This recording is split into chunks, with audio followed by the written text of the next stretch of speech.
ونصلي على رسوله الكريم أما بعد بسم الله الرحمن الرحيم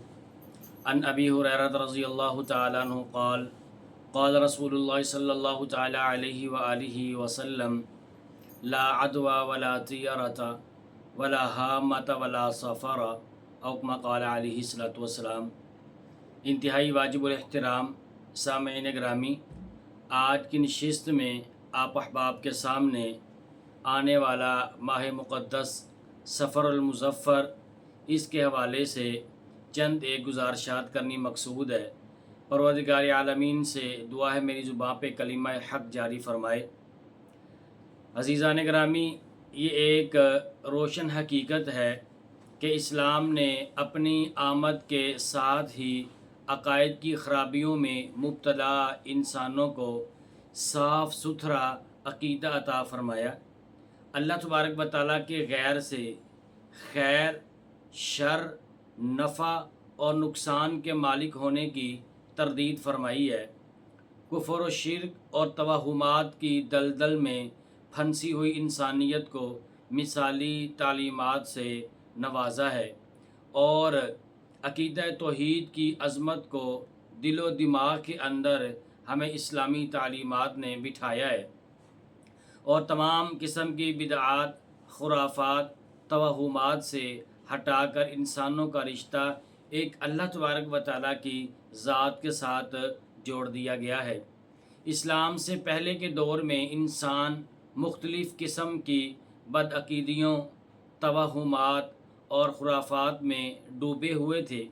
کسی چیز کو نفع یا نقصان کا مالک سمجھ لینا، پرندوں اور جانوروں سے فال نکالنا اور ستاروں کی گردش سے قسمت کے حالات کو معلوم کرنا، اور چھوٹی چھوٹی اور معمولی بات پر بدشگونی لینا، یہ سب زمانہ جاہلیت کے معاشرے کا خاصہ تھا۔ انہی باطل عقائد میں ایک عقیدہ ماہ سفر المظفر کے حوالے سے بدشگونی اور بے جا خوف بھی تھا کہ زمانہ جاہلیت کے لوگ ماہ سفر المظفر کو نحوست کا مہینہ تصور کرتے تھے، اور اس ماہ مقدس میں شادی بیاہ اور کسی قسم کی خوشی کی تقریبات کو یہ نہیں کیا کرتے تھے، اور اس کو یہ نامبارک سمجھا کرتے تھے، اور ان کا عقیدہ اور نظریہ یہ تھا کہ سفر المظفر میں آسمانوں سے آفات، مصائب، تکالیف اور جنات کا نزول ہوتا ہے۔ تو اسلام جب آیا، اسلام کے آنے کے بعد ان لوگوں کے تمام تر ان جعلی اور بے بنیاد عقائد و نظریات کی تردید فرمائی، اور ان لوگوں کا یہ نظریہ تھا معاذ اللہ ثم معاذ اللہ ماہ سفر کے حوالے سے کہ سفر جو ہے یہ نحوست والا مہینہ ہے، اور آج بہت سارے مسلمانوں کے ذہنوں کے اندر اور دماغوں کے اندر وہ زمانہ جاہلیت کی بات اور سنی سنائی چند ایک باتیں ان کے دل و دماغ کے اندر آج بھی بیٹھی ہوئی ہیں۔ آج بھی ہمارے بہت سارے مسلمان بہن، مسلمان بھائی وہ سفر کے مہینے کو معاذ اللہ وہ نحوست والا مہینہ سمجھتے ہیں، اور اس مہینے میں وہ شادی بیاہ کرنے کو نامبارک سمجھتے ہیں، اس مہینے میں نیا کاروبار شروع کرنے کو وہ نامبارک سمجھتے ہیں، اور اس سفر المظفر میں اس کے اندر سفر کرنے کو بھی وہ نامناسب اور نامبارک سمجھتے ہیں۔ تو آئیے قرآن و حدیث کی روشنی میں اس پر اللہ کے نبی صلی اللہ تعالی علیہ وآلہ وسلم کے فرامین مبارکہ کی روشنی میں کہ آپ نے ہمیں کیا کیا ارشاد کہ آپ علیہ الصلوۃ والسلام نے ہمیں کیا کیا کون سی تعلیمات سے نوازا ہے۔ پہلی بات تو یہ ہے کہ سفر کیوں کہا جاتا ہے۔ اس کی وجہ ایک تو علماء نے یہ بیان فرمائی ہے کہ 4 حرمت والے مہینے ہیں، ان 4 حرمت والوں مہینوں میں سے 3 مہینے وہ اکٹھے آتے ہیں۔ ایک ہے ذی قعدہ اور ذی الحجہ، اور تیسرا محرم الحرام، اور چوتھا یہ رجب المرجب ہے۔ ان 4 مہینوں کے اندر زمانہ جاہلیت کے لوگ ان 4 مہینوں کا احترام کرتے تھے، آج بھی ان کا احترام ہے، اور ان 4 مہینوں میں وہ جنگ و جدال سے اجتناب اور پرہیز کیا کرتے تھے۔ جب یہ 3 مہینے اکٹھے ہوتے ذی-القعدہ، ذی الحجہ اور محرم الحرام کا، تو ان 3 مہینوں کے گزرنے کے فوراً بعد ہی لوگ جن جن کاموں میں، جن جن جنگوں کے اندر لوگوں نے جانا ہوتا، تو وہ لوگ اپنا سفر کی تیاری کر کے وہ اپنے سفر میں چل پڑتے تھے۔ اور اس وقت اہل عرب کے گھروں کی حالت یہ ہوتی تھی کہ ان کے گھر خالی ہو جاتے تھے، تو سفر المکان کے نام سے اس کو یاد کیا جاتا تھا۔ تو اس کی طرف نسبت کرتے ہوئے انہوں نے اس مہینے کو سفر کے نام سے موسوم کر دیا،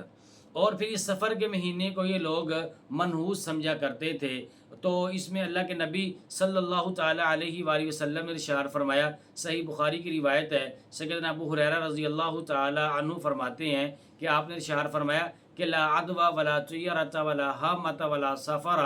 فرمایا کہ چھوٹ چھات یعنی ایک کی بیماری کا اللہ تبارک و تعالیٰ کے حکم اور اجازت کے بغیر کسی دوسرے کو لگ جانا، حضور علیہ الصلوۃ والسلام نے اشارہ فرمایا کہ اسلام میں اس کا کوئی کسی قسم کا تصور موجود نہیں ہے۔ اور اسی طرح فرمایا کہ ولا طیرۃ ولا حامۃ ولا سفر، اور یہ لوگ الو کو بھی منحوس سمجھا کرتے تھے کہ جس گھر کے اندر، جس گھر کی چھت پر یا جس گھر کے اندر کا درخت ہو اور اس کے اوپر الو آ کر بیٹھ جاتا ہے تو اس گھر کے اندر تباہی اور بربادی آ جاتی ہے، یہ بھی ان کا غلط نظریہ تھا۔ اور پھر فرمایا کہ ولا سفر،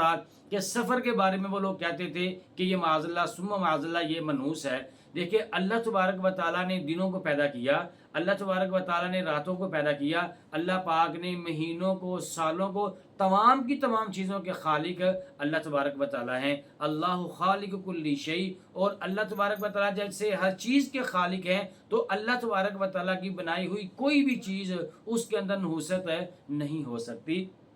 اسی طرح صحیح بخاری کے اندر یہ روایت موجود ہے کہ ابو ہریرہ رضی اللہ تعالیٰ عنہ کہتے ہیں اللہ کے نبی صلی اللہ علیہ وآلہ وسلم نے اشارہ فرمایا کہ اللہ تبارک و تعالیٰ یہ بات ارشاد فرما رہے ہیں، گویا کہ یہ حدیث قدسی ہے۔ اللہ پاک کیا بات ارشاد فرماتے ہیں، فرمایا کہ یؤذینی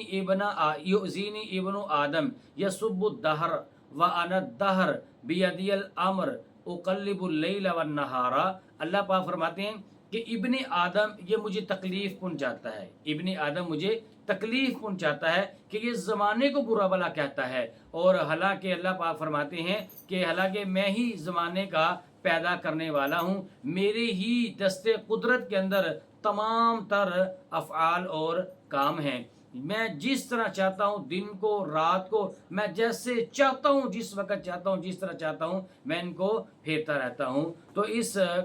بات سے اسے واضح ہو جاتا ہے کہ نحوست کی اصل وجہ جو ہے وہ زمانہ نہیں ہے، نحوست کی اصل وجہ وہ زمانہ نہیں ہے، پھر کیا وجہ ہے؟ تو اس کی اصل وجہ جو ہے وہ یہ ہے، اللہ پاک نے قرآن کریم میں یہ بات ارشاد فرمائی وما اصابکم من مصیبت فبما کسبت ایدیکم ویعفو عن کثیر، فرمایا جو مصیبت بھی تمہارے اوپر آ پڑتی ہے وہ تمہارے کیے ہوئے کالے کرتوتوں کی وجہ سے وہ تو مصیبت اور آفت ہے وہ تمہارے اوپر آتی ہے۔ تو اسی طرح